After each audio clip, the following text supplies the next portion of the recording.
تتجه أنظار جماهير الكرة الإفريقية يوم السبت إلى مواجهة قوية تجمع النادي الأهلي المصري بمنافسه يانغ أفريكانز التنزاني، وذلك ضمن منافسات دوري أبطال إفريقيا في مباراة لا تقبل القسمة على اثنين. الأهلي يدخل هذا اللقاء وعينه على تحقيق الفوز، مستغلا خبرته الكبيرة وتاريخه الحافل في البطولة، بينما يسعى يانغ أفريكانز إلى خلق المفاجأة والخروج بنتيجة إيجابية.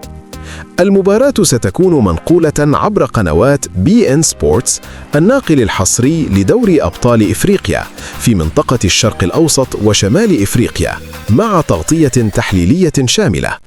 توقيت انطلاق المباراة: 3:00 مساء بتوقيت مصر، 4:00 مساء بتوقيت السعودية، 2:00 مساء بتوقيت المغرب.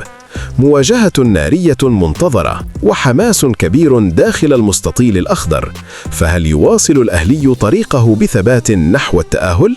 فاير